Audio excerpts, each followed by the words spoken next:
Hello, fellow Digidestins. This is Kyle D, better known as Ride My Avatar, bringing you a deck profile today on probably one of the better red decks that I am falling in love with since set 3 dropped, because I love red's aesthetic and game style ever since it came out.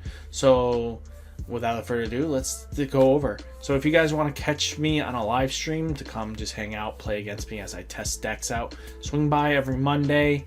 I stream on Twitch and YouTube, so catch me on either of those channels, and hopefully this brings you guys some good luck, and let's dive right in.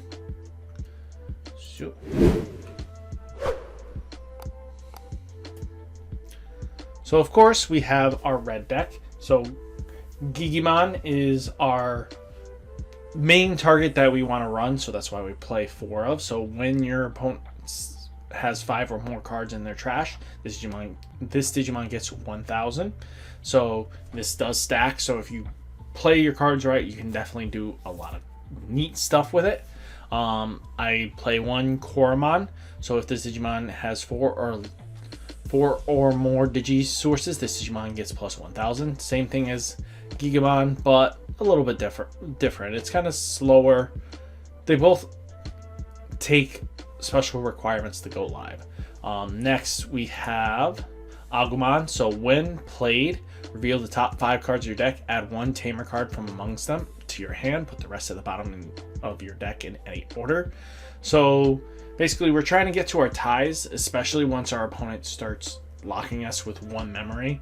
We want to be able to have 3 memory at start of turn always, because that's how our deck plays. Next I play 2 Greymon. So if your opponent has 5 or more cards in their trash, this Digimon gets plus 1,000. Very happy about that. Next we play a vanilla Biomon at 4, because again, evolution source 2, because we are a rushy kind of deck. We want to have ways of evolution for less cost than it costs us. Next I also play Agumon. So your Digimon, this Digimon gets 1,000 DP in its inheritatives. So it's good because again, we want power and be able to get over opponent's stuff, because especially with green being they're now turbo big guys and everything like that, you want to keep up with them with power. So next I also play Greymon. So your turn, this Digimon gets plus 2,000 DP. Very powerful, very good because of the inherits. It's not a good attacker, but again, evolution wise, he does cost 2. He's kind of a little high on expenses, but that's fine. Next we have Dark Tyrannomon of vanilla, because again, we're trying to rush into our bosses. Then we have probably the best Greymon ever printed, is our Greymon here. That's cost 2 as well as this one, but this one gives security plus 1. Sometimes being able to knock your opponent's security down pretty quickly is just so good. Next I also play 2 of the Metal Greymons, because I really love it. You can subtract it if you don't have it, but I'm going to make sure I get this, because again, security plus 2, plus if it has Greymon underneath it, woo, 3 security damage, boom, let's go, turbo punch, boom, 1-2 punch. Then Lavo Garatoramon. So again, there just because it's a cheap evolutionary source. Next we have War Greymon, because if you have a red tamer, destroy one of your opponent's Digimon with 3,000 DP or less. If your opponent has 5 or more cards in their trash, this Digimon gets plus 1,000 DP. Not bad, really good. I'm liking it because of the fact is destroys one of your opponent's weaker Digimon. Just sometimes that's just enough to push through, you know. And then we have Metal Greymon. The one for return 1 attribute level 7 Digimon from your trash to your hand. It also has piercing. So there's a reason for that, because you want to get our new Alter S. I still play War Greymon. I will, by standards wise, I'm going to play this card because War Greymon is one of my favorite.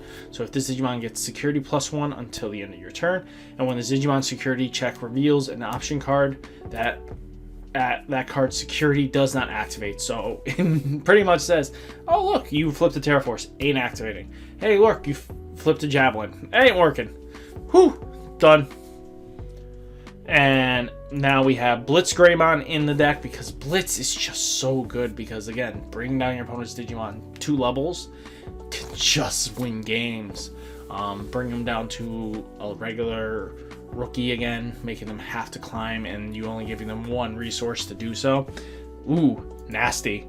Then I play one of the old Omnimon because he is good, but he gets kind of replaced by Alter S in this build because all your opponent's Digimon get D-Devolution 1 and destroy all your opponent's Digimon with 5000 DP or less. Completely board wipes and makes them smaller, so that can help, especially in mid-grade. This Digimon cannot be blocked this turn by returning 1 level 6 Digimon from your Digivolution cards to your hand. So again, finally you get that one final punch you need. Boom, done. You know, that's all it takes. And then we play 3 Terraforce because Terraforce is still the best red card in this game, boys and girls. And then I also play Tai Kamiya at a play set because you need to be able to play your game. Your opponent is going to stop you from playing your game, and this card lets you at least play your game with 3 memory, because playing with 1, the hardest and most frustrating thing. If I have Tai in my hand, I'll climb up and then just play this at 4 on my 4 drop and give them 4 memory, and then they'll try to limit me, and then at the rest of the game I'm in control, unless they have tamers that do the same thing. But most people are subsiding tamers out because there's just no benefit in it. So I'm definitely excited for this build, and I'm really happy. So guys, remember to like, comment, and subscribe if you like this deck profile, and hopefully I'll catch you in the next one. Peace!